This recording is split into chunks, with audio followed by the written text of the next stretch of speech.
Hi everyone, welcome. My name is Emily Cox from Create and Code, a networking organization for engineering and computer science professionals. I am here to talk to you today about several genome editing techniques and their usefulness in scientific research and genetic engineering, as many believe they have the potential to revolutionize biomedical research and individualize therapeutic techniques. I'm sure many of you are wondering what genome editing is.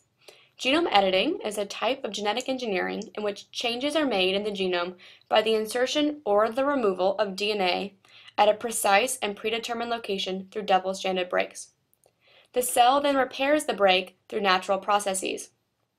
There are currently 4 major genome editing techniques that use either zinc finger nucleases, transcription activator like effector nucleases, the CRISPR-Cas9 system, or recombinant adeno-associated viruses. But before we dive into the details of each technique, we should discuss why genome editing is useful enough to be declared Nature's 2011 Method of the Year. Previous genomic modification techniques were limited to mouse models, were extremely expensive to develop, and took years to prepare. Genome editing allows engineers and other scientific researchers to modify the DNA of various model systems, including mice, rats, zebrafish, human, and bacterial cell lines, faster and much cheaper than previous options. The first and still most commonly commercially available genomic editing technique uses custom transcription factors known as zinc finger nucleases, or ZFNs. ZFNs recognize and interact with nucleotide triplets.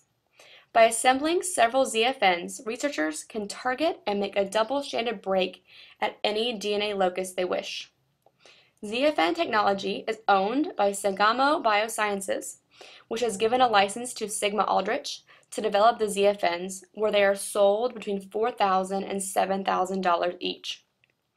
Although cheaper than previous techniques, genomic editing using zinc finger nucleases is still expensive and complicated.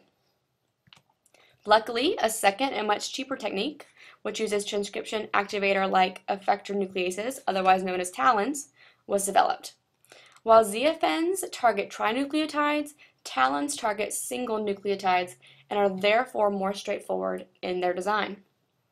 AdGene sells TALEN genome editing kits for less than $1,000 a piece, but custom TALEN kits are offered by Selectus Bioresearch for an average of $4,000.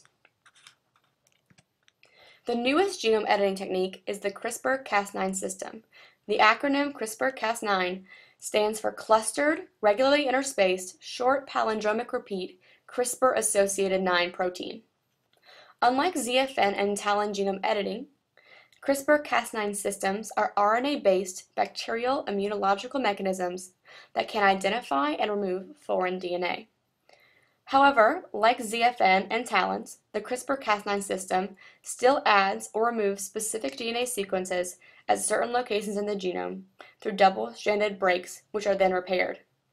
CRISPR-Cas9 can also be used in multiple animal models. Since the CRISPR-Cas9 system uses RNA and not DNA recognition, they are much cheaper and easier to make than ZFN and TALEN systems.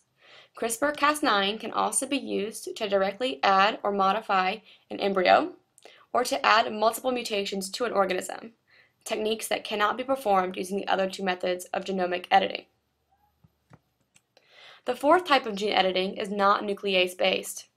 Instead, it uses recombinant adeno-associated viruses, known as RAAV, and does not damage the DNA.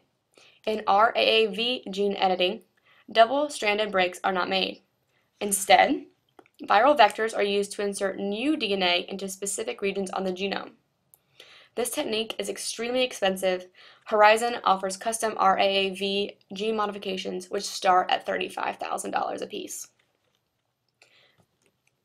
Gene editing also has its restrictions. Off-site mutations can be induced accidentally during genomic editing, and it can be hard to realize a mistake has been made.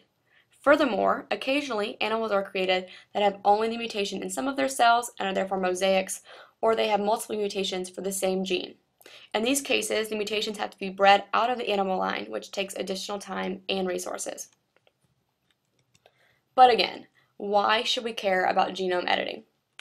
Genome editing has given genetic and biomedical engineers, as well as other researchers, more freedom in their choice of model organism and their ability to study human disease.